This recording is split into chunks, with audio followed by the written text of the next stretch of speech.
Little Bunny wanted to get pregnant with wolf cubs, so she devised a plan to drug the Wolf King. Just as she was about to have her way with him, the drug was so potent that she ended up dying first. When she woke up again, a new soul had taken over. Under the influence of the aphrodisiac herb, she drunkenly defiled the Wolf King.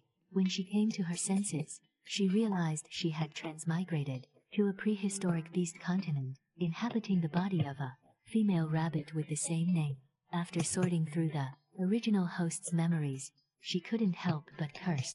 The original host was a universally despised, malicious female beast. In order to become the Wolf King's bride, she had drugged him while he was weak from surviving his tribulation, intending to take advantage of him. But her body was too frail to handle the aphrodisiac herb, and she died before she could succeed. Then the modern young man crossed over and did the deed. Oh no, defiling the Wolf King. If he catches me, he'll definitely turn me into spicy rabbit head stew. Run. To avoid being turned into spicy rabbit head, the young man quickly pulled on his pants, shifted back to his animal form, and made a swift getaway. Shortly after Qingyan left, the Wolf King woke up. The effects of the aphrostatic herb gradually faded. Bastard!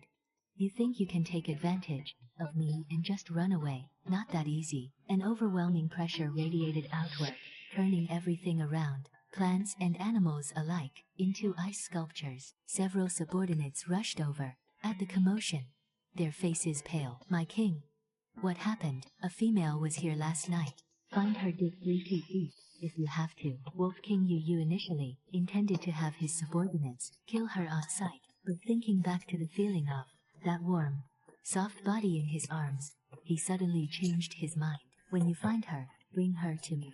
His subordinates could hardly believe it. The female had schemed against the king, stepped on his absolute taboo, and he was just going to let her off lightly. Just which female was this formidable? On the other side, the young man being sought by the Wolf King stumbled home. Just as he reached the cave entrance, he felt a familiar surge of energy inside him. My wood element ability and my spatial storage, they actually came through with me. He tried to activate his ability, but only sensed a faint trace of wood energy. What?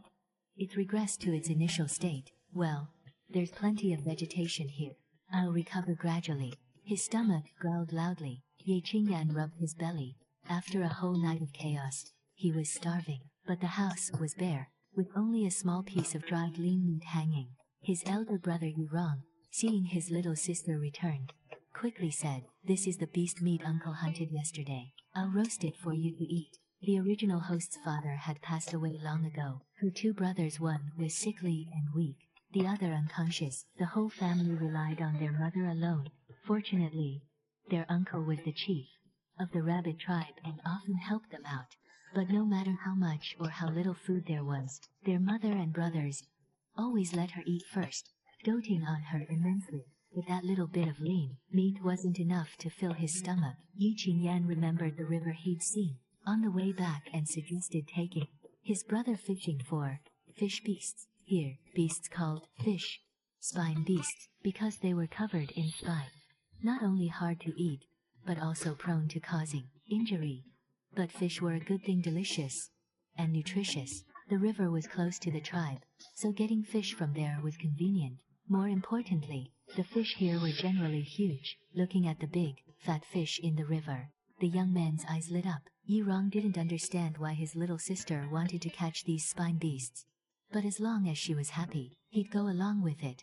The young man grabbed a newly made fish spear and waded into the river. His movements were precise. 1 spear, 1 fish. In no time, he'd caught 7 or 8 large fish, stunning Yurong, who stood by watching.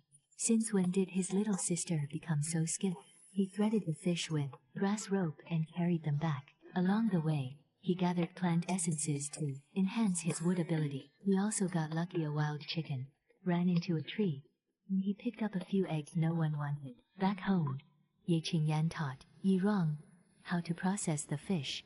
He planned to turn them into fish balls, which would store well, and he could also give some to his uncle. Noticing that everyone in the family was weak, he took some seasonings out of his spatial storage and made chicken soup.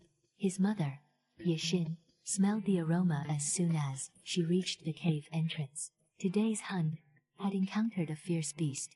Though she'd come back unharmed, she'd brought nothing. She was already blaming herself. Her sons and daughter would go hungry again. But instead, Qingyan had procured food. Looking at the little eggs in the pot, Yixin was puzzled. Aren't these eaten raw? Not tasty.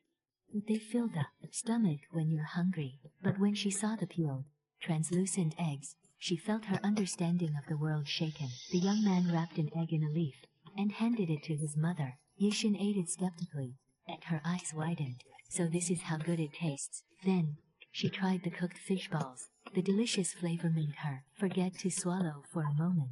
She never imagined that the most despised spine beasts could become so delicious. When made into fish balls, the young man told his mother to give some to their uncle later. There were plenty of fish in the river. He could arrange for people to catch them. Once they learned how to make fish balls, the rabbit tribe wouldn't go hungry anymore.